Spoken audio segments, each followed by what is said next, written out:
자, 많은 분들이 성공하기를 원하는데 실제로는 성공하는 사람은 굉장히 적지요. 그렇죠? 어떤 사람들이 성공을 할까요? 잘생긴 사람? 머리 좋은 사람? 부자들? 공부 잘한 사람? 좋은 학교 나온 사람? 다 건강해야 되는가요? 성공하려면? 실제로는 우리가 그런 것들이 갖춰져야만이 성공할 수가 있고, 나는 그런 조건을 갖추지 못했기 때문에 성공을 못한다고 생각하는 분들이 의외로 많아요. 아이고, 나는 좋은 학교를 나오지 못했고, 학교 다닐 때 공부를 잘 못했고, 남보다 정말 특출나게 잘생기지도 않았고, 뭔가 똑똑한 것 같지도 않고, 그렇기 때문에 나는 성공을 못할 거다. 그래서 자기가 성공자가 아니라고, 실패자라고 자기가 딱 가둬놔요. 여기다 딱 가둬놓는 거예요. 사실은 거기에 갖춰져 있기 때문에 사실은 이제 성공을 못하는 건데, 거기서 튀어나온 사람들은 어떤 사람들이냐면은 튀어나갈 수 있다고 생각한 사람들이에요. 우리가 보통 0세에서부터 시작을 해서 30세까지는 공부를 하죠. 공부 준비를 합니다. 30에서 60세까지는 뭘 하냐면 대개 일을 하죠. 그리고 60에서부터 90세까지는 이제 노후를 보내게 된다 하는 겁니다. 그런데 요즘에 좀 흉흉한 소문이 돌아요. 120세까지 살지도 모른다. 그럼 이게 몇 년이에요? 이게 60년인 거예요, 이게. 큰일 나는 겁니다. 만약에 돈 없이 60년을 더 살게 되면 이게 큰 재앙이 된다 하는 거예요, 재앙. 노년의 재앙이 돼버려요. 그러면은 늙으면 반드시 따라오는 게 있어. 뭐가 따라오죠? 질병이 따라와. 그러면 병들고 돈 없고 이렇게 된 상황에서 만약에 120살까지 산다 하면은 이건 큰일인 거예요. 그런데 확실한 것은 이제는 90세까지는 확실하게 살아요. 그래도 이게 30년이다 하는 거예요. 그러면은 이제 내가 어떤 모습으로 성공을 할 거냐 하는 거예요. 어떤 모습으로 성공을 할 거냐. 머리가 좀 복잡하죠? 네, 복잡한 이유가 있어요. 사람이 좀 복잡하게 만들어져 있어요. 우리에게는 몸이 있어요, 몸. 몸이 있죠? 그런데 이 몸이 나 자신의 전부가 아니에요. 예를 들어서, 잘생긴 사람이면은 다 좋은 사람이다, 이렇게 얘기를 해요? 안 그렇죠?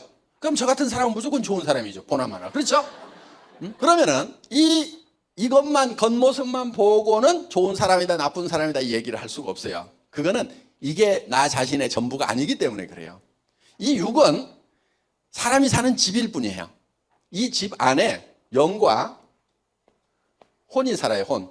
보통은 영혼 이렇게 함께 붙여서 생각을 하는데 이게 구별이 되는 겁니다, 원래. 그리고 우리는 주변 환경이라는 것에 둘러싸여 있어요.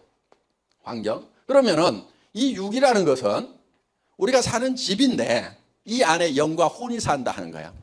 이 육이 요구하는 것은 첫째, 건강해야 돼요. 건강하게. 그리고 오래 살며 장수를 해야죠. 그리고 뭘 해야 되냐면 풍요롭게 살고 싶은 욕구를 가지고 있어요.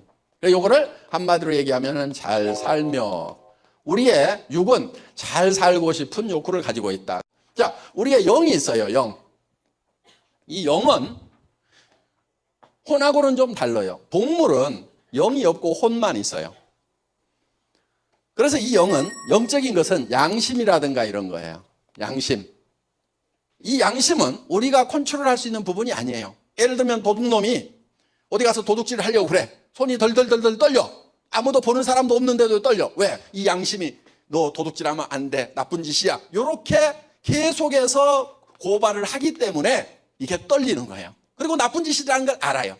자, 양심이라는 것이 있고, 또 시간이라는 개념이 바로 이 영이라는 데 있어요. 동물은 시간의 개념이 없어요. 그래서 과거와 미래가 대칭이에요. 똑같아요. 그런데 사람은 달라요. 사람은 이 시간에 관한 개념이 있어요. 개는 늙어도 이제 내 견생이 끝나가는구나, 그러고 고민하는 개 보셨어요? 아무 생각이 없어. 밥 먹고 배부르면 늙은 개나 젊은 개나 그냥 퍼져 자기만 하지. 그런데 사람은 나이를 먹고 늙으면은 내 인생이 끝나면은 그 다음에는 내가 어디로 가는 걸까? 성경에 보면 영원을 사모하는 마음을 주셨도다 이렇게 돼 있어요. 영원을 사모하는 마음. 이거는 시간에 관한 개념이에요. 동물은 시간에 관한 개념이 없어요. 영혼을 사모하지 않아요. 영이 없기 때문에. 그리고 이 양심이라는 것은 우리를 만드신 창조주로부터 사랑을 받고 싶은 욕구가 있고 창조주를 사랑하고 싶은 욕구가 있어요. 그러니까 사랑하며 살아야 되는데 이게 채워지지 않으면 아무리 부자가 되고 아무리 명예를 얻고 그래도 사람은 허전한 게 있는 거예요. 그 다음에 우리의 혼은 이거는 이제 희노애락이 여기에 해당되는 거예요. 희노애락. 그러니까 이제 감정적인 부분이에요. 자, 그리고 이거는 이제 지적 욕구가 있어요. 지적 욕구. 미지의 세계에 대해서 알고 싶은, 배우고 싶은 욕구가 있어요. 이것이 채워져야 돼요. 그러니까 이게 안 채워지면은 죽을 때 아이고 나는 평생 무식했다. 그게 한이 맺힐 수가 있다 하는 거예요. 그러니까 배워야 돼요.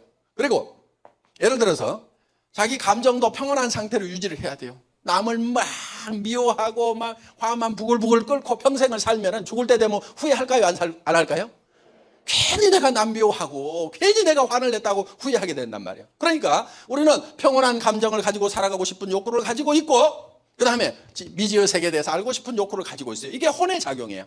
그 다음에 우리는 주변 환경에 대해서는 자연적 환경과 사회적 환경이 있는데 이 환경에 대해서는 뭔가 이로움을 끼치고 싶은 공헌하는 이런 목표를 달성하고 싶어요. 그러니까 죽을 때 나는 사회에 대해서나 다른 사람에게 아무 쓸모없는 사람이었구나 이렇게 생각하면 죽을 때 이게 한이 될 수가 있다 하는 거예요. 그래서 뭔가 이로움을 끼치고 싶은 욕구를 가지고 있어요. 남을 도와줄 때 우리는 어때요? 실제로 도와주고 났더니 내가 도움을 준 것보다는 도움을 받은 것이 더 많구나. 이건 굉장히 차원 높은 욕구예요. 자, 이런 네 가지가 골고루 만족시키는 삶을 무슨 삶이라고 하냐 하면은 균형 잡힌 삶이다 이렇게 얘기를 합니다. 우리의 삶의 목표가 이 네 가지를 골고루 만족시키는 균형 잡힌 삶을 살아가는 모습이 내 머릿속에 그려져야 돼요.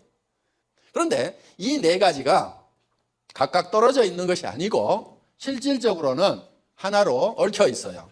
정말 내가 잘 살아야 되는 이유는 사랑하는 사람들이 있기 때문에 잘 살아야 된다 하는 거예요.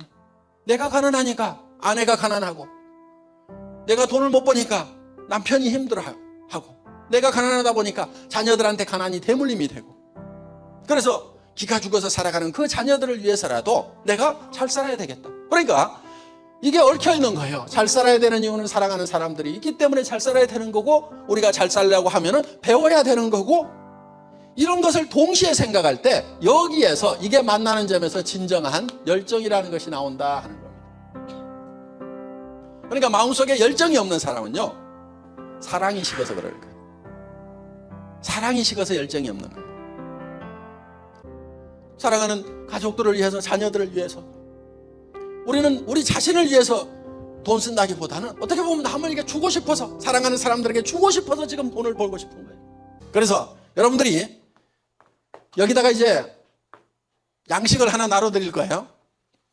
누구누구의 인생 시나리오 이렇게 되어 있는 건데 여기다 이름을 쓰세요.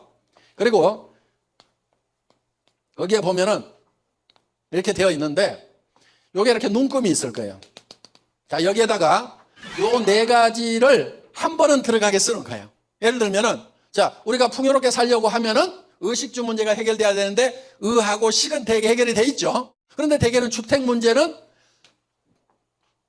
완벽하지 않은 분들이 많죠. 그러면은 자, 주택 문제는 어떻게 하겠다. 그리고 건강. 그리고 요즘에는 이제 자동차. 구름마도 이제 우리가 필수적인 것들이 되는 겁니다. 그 다음에 사랑하고 그러면은 뭐 효도도 하고 또 뭐 봉사도 하고 이런 부분들 공헌하는 부분에 들어가겠죠. 그 다음에 지적인 거 자녀 교육이라든가 여행이라든가 이런 것은 잘 사는 부분에 필수적으로 들어가죠. 그 다음에 뭐 어떤 분들은 현금. 자, 이렇게 해서 여러분들이 이걸 써봤더니 예를 들면 주택 문제는 내가 70평 아파트에 살고 싶은데 지금 살고 있는 데는 예를 들면은 뭐 30평이다. 그러면은 뭐 한 30점. 그런데 이거를 정할 때 반드시 구체적으로 써야 돼요. 구체적으로. 두 번째, 금액으로 환산을 해야 돼요. 금액으로 환산을 하고, 세 번째, 기한을 정해야 돼요. 기한. 이 세 가지 원칙을 반드시 지켜야 됩니다.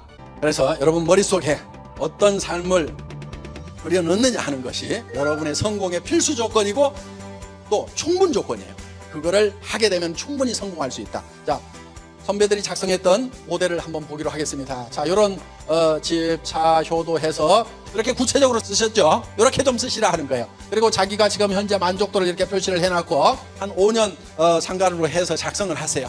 그게 이제 계속 한 10번 정도 이렇게 작성할 수 있도록 여러 개가 들어있어요. 그러니까 이달에 쓰고 그 다음 달에 또 새로 쓰고 그래서 이제 계속 새로 쓰면 쓸수록 더 뚜렷하고 완벽한 나의 삶이라는, 내가 살고 싶은 삶의 영화가 머릿속에 그려지는 거예요. 그렇게 하면은 여러분의 삶도 바뀌게 됩니다.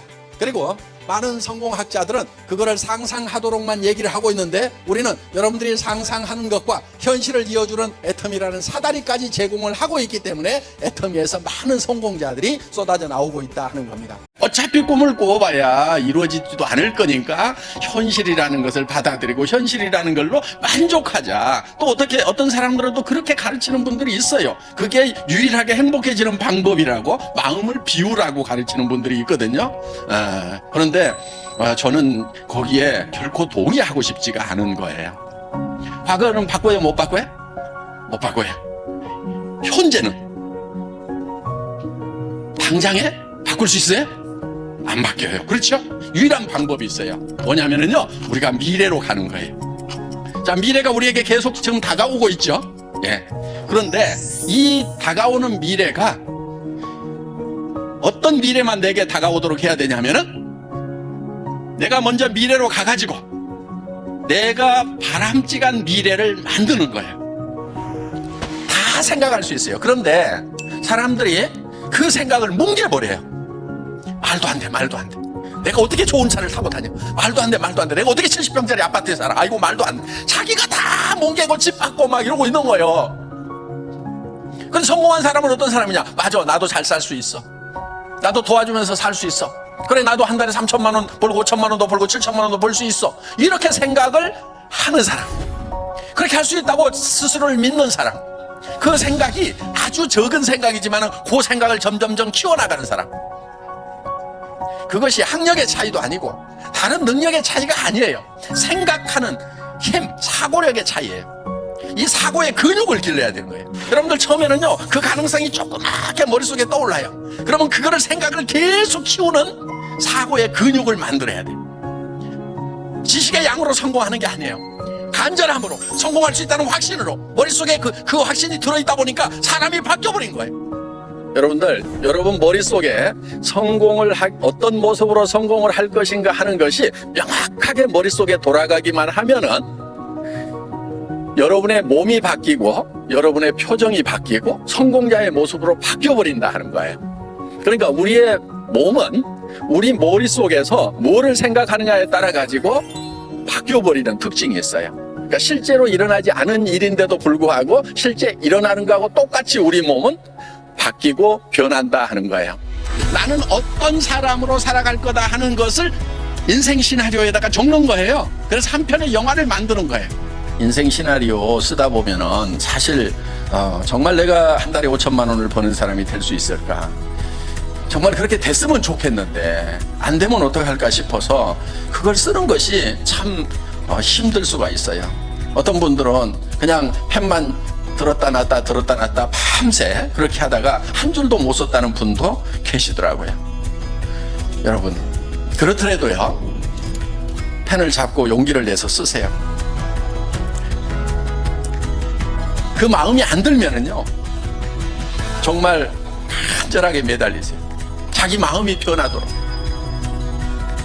이 문제는 그냥 그런 생각이 안 든다, 힘든다, 쓰기 힘들다고 그래갖고 버려둘 문제가 아니란 말이에요. 가능성이 낮더라도 그 가능성 1%도 안 되더라도 10%도 안 되더라도 그 가능성을 계속 붙들고 그쪽으로 가야 되는 거예요. 성공은요, 가능성이 높아서 성공하는 게 아니에요. 적은 가능성이지만 그쪽을 향해서 가는 것이 성공이에요. 가능하기 때문에 떠오른 거예요. 그래서 그거를 적어날 거예요. 그리고 나는 이렇게 되겠노라고 계속 다짐을 해나가는 거예요. 그 다짐하는 좋은 방법이 뭐냐면요, 옆에 사람들에게 발표하고요, 가족들에게 발표를 하는 거예요. 물론 미쳤다는 얘기를 들을 가능성은 매우 높습니다. 예. 그런데 평생 살아가면서 미쳤다는 얘기를 한 번도 듣지 않은 사람은요, 한 번도 열정적으로 살지 않은 사람인 거예요. 정말 열정적으로 사는 사람은요, 주변에 미쳤다는 얘기를 반드시 듣게 돼 있어요. 그런데 사람들은요, 대개 미쳤다는 소리를 들을까봐 두려워하는 거예요. 여러분, 미쳤다는 소리를 듣겠다는 데는 용기가 필요한 거예요. 그래서 여러분들 용기를 내서 가족들에게, 주변 사람들에게 발표를 하세요. 그리고 여러분들이 그렇게 발표함으로 말미암아서 여러분들의 비전은 더욱 강화가 되는 거예요. 얘기할 때마다 여러분들이 그 비전 안으로 빠져드는 거예요. 그거를 얘기하는 것은 두려움이 있는 거예요. 여러분, 용기라고 하는 것은요, 두려움을 느끼지 못하는 것이 용기가 아니에요. 두려움을 느끼지만은 그 두려움과 맞서는 것이 용기인 거예요. 그런 두려움을 극복을 해서 내가 성공자가 될 거라고 선언하는, 이 용기가 필요한 거예요. 우리는 태어날 때 부자로 태어나거나 가난뱅이로 태어나거나 어떻게 태어났든지 상관없이 내가 어떤 생각을 하고 살아가느냐가 내 삶을 결정해버린다 하는 겁니다. 그래서 미래를 주무르는 것은요, 비용도 안 들어가고요, 너무너무 쉬운 거예요.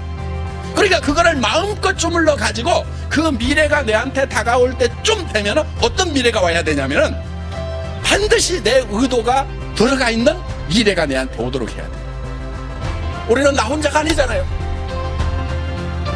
나 혼자 힘들다고 주저앉아버린다고 끝나는 것이 아니란 말이에요.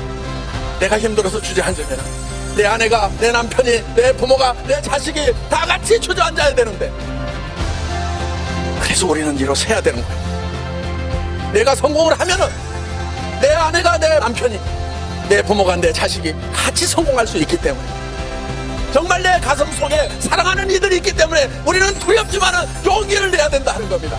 성공은 용기 있는 자들의 것입니다. 모두 용기를 내서 성공자가 되시기를 바랍니다. 마치겠습니다.